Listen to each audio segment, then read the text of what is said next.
A thunderstorm warning, severe thunderstorm warning Polygon for Hall County.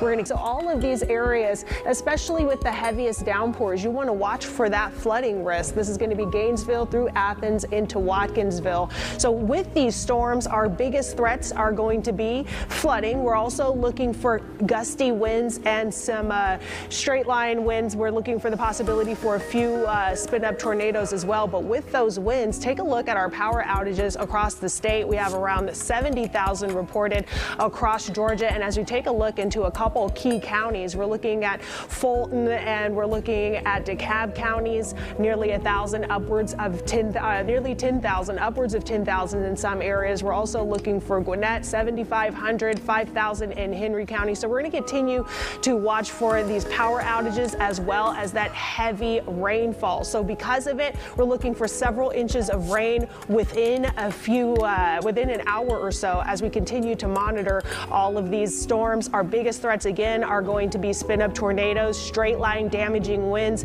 and of course that widespread flooding. So with me I have meteorologist Alex Forbes here that's going to dive deeper into the flooding possibilities we have out there. That's right, Lauren. We've got a flood watch in effect for the next little while. Technically it goes till 2 a.m. Saturday, but the reason we have it in place is the chance for flash flooding. And I want to talk about some specifics here for some different areas. Take a look at this. This is Metro Atlanta. Just an inch and a half of rain in an hour would prompt flash flooding, or in 6 hours, about 3 inches of rain. Elsewhere across the state, northwest Georgia, your totals are going to be a bit higher in terms of that threshold, about 2 inches in an hour or 3.5 inches in 6 hours. So it's going to take a little more water up there. Slide this over into northeast Georgia. This is the spot where I'm probably least concerned about the flooding risk today, right? 2.5 inches in an hour. Yeah, that's a possibility, but it's not as likely as some of these other numbers we're looking at. The area I want to watch most closely is areas that's going to be south and west of the city, and also south and east of the city here. Just 2 inches of rain in an hour could prompt flash flooding. So Russ and Christine, this isn't the normal type of really isolated instances of flash flooding. This could happen in a number of locations, and we'll be tracking it through the evening hours tonight, particularly with thresholds as low as that. All right, Alex and Lauren, thank you. We continue our Storm Alert Day coverage as the weather continues to move from west to east across North Georgia. Fox 5's Larry Sproul is live in DeKalb County, where storms have already caused some damage there. Larry, where exactly are you and what are you seeing right now? Good evening, Christine and Russ. We are on Candler Road here in DeKalb County, and as of right now, they have this area blocked off because of that tree that fell on top of that power line right there. And so you can see that they had this whole entire block of this area blocked off with the yellow. His priorities this session when he holds his State of the State address tomorrow morning at 11 a.m. here at the state capitol, Judea. Okay, 11 a.m. Good to know. That means that we will have some coverage during our show tomorrow. So those of you guys who are watching with us, make sure that you're back with us, whether it's on YouTube, TikTok, whatever may have you. Deidre, will you be covering that tomorrow as well, like a recap? That's right. I will be in the House Chambers press box there. We'll be covering it from start to finish, and of course getting reaction following the address tomorrow. Okay, great. Thank you so much for joining us here, talking us through what happened this morning. We are all looking forward to seeing what he talks about tomorrow. Now, from his last eggs and issues breakfast as governor to his first bill coming across his desk, I want to talk to you guys about this gun storage bill that has come across, hoping for Governor Brian Kemp's signature. Georgia lawmakers approved their first bill this year's legislative session. They passed that bill. It's going to be a gun storage ban bill, 32 to 21 yesterday. It already cleared the Georgia House of Representatives on the final day of last year's session. So this bill will ban cities from requiring gun owners to lock up their guns inside their vehicles. A judge in Chatham County ruled last November that a requirement by the city of Savannah to do so was unconstitutional. So that measure will await Governor Brian Kemp's signature. You can choose live there now. Eli, tell me about what they're showing in this exhibit and who it's targeted toward. Hey, good morning, Judea. I'm at the Children's Museum of Atlanta, and it is the Tuskegee Airmen exhibit.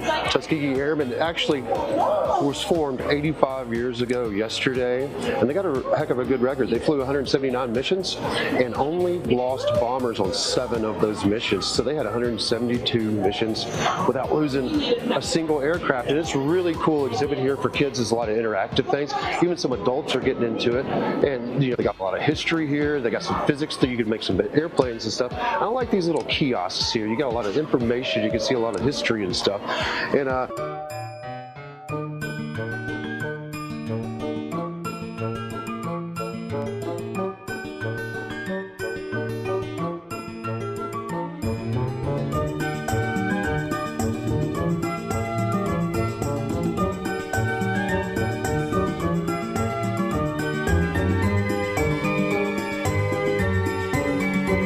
Okay, Eli, unfortunately your shot froze. Hopefully we'll be able to get back out with you in a little bit. But just to give you some insight on what this exhibit is all about, I do have some notes here. So it's called Aim High, Soaring with the Tuskegee Airmen. And if you've never heard of the Tuskegee Airmen before, they were the first African-American military pilots and support personnel in the U.S. Armed Forces, so a pretty big deal.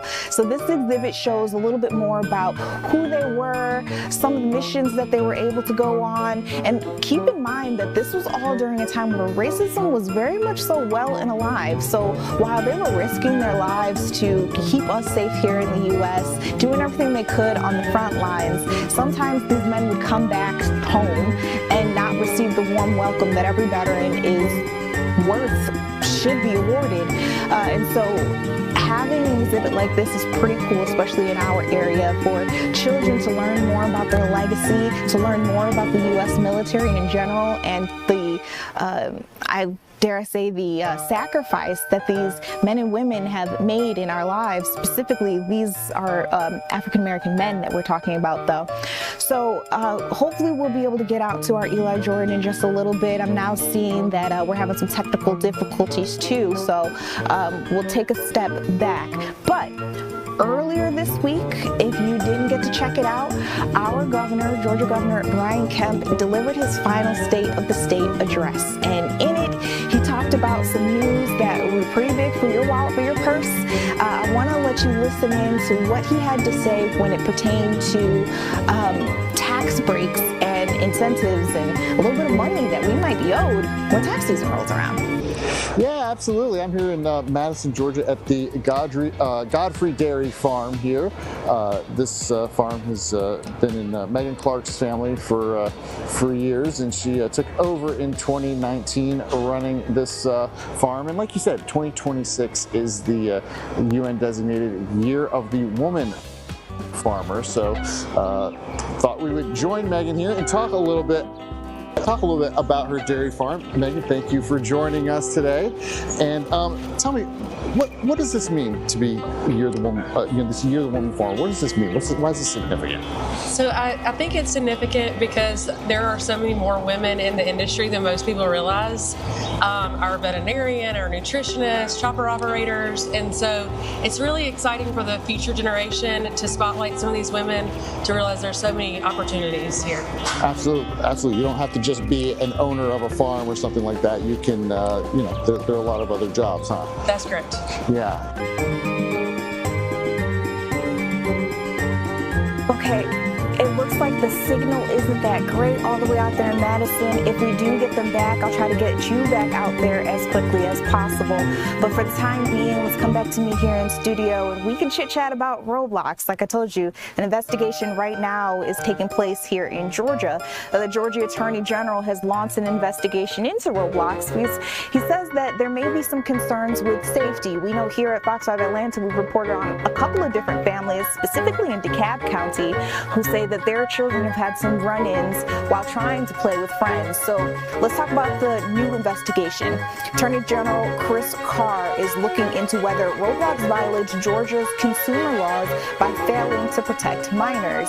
Right now, our state is issuing a legal demand for some internal records on chat moderation. So how do they go about making sure children are seen what they're taking home. And for our viewers who are watching, how can they donate? How can they be involved? Just walk us through the operation process. We have 13 food pantries across Metro Atlanta. They can come to any of those. They can find them at SalvationArmyAtlanta.org. But we have facilities that are in some of the main areas like Well, you were just listening to Maria Guzman interview someone from the Salvation Army. There's this huge effort to try to make sure students in need still have meals this summer because, as you know, they definitely utilize the meals that the school gives them each and every day. So if you're interested in learning more about that initiative, Resistant ecosystem of life science actors has been fertile ground for increasingly dangerous continental United States gain-of-function research, as well as similar research conducted in U.S. government-supported labs abroad. We were just listening to a CIA whistleblower's testimony. He argues that the government was trying to cover up the COVID-19 pandemic. I know that this has started to get some of you guys commenting in the chat. We appreciate you being a part of our news conversation. If you'd like to watch more of this, just download more. We had 11,888 people come into our country who committed a murder. 50%, more than 50% committed more than one murder. So you have people coming I think seven murders. We allowed them into the country. Most of them now. You were listening live as the president prepares to sign a $70 billion bill to fund ICE, among other things. You know, it took a long time to get to this point with government shutdown, a big stalemate in our nation's capital because of this conversation about how immigration and customs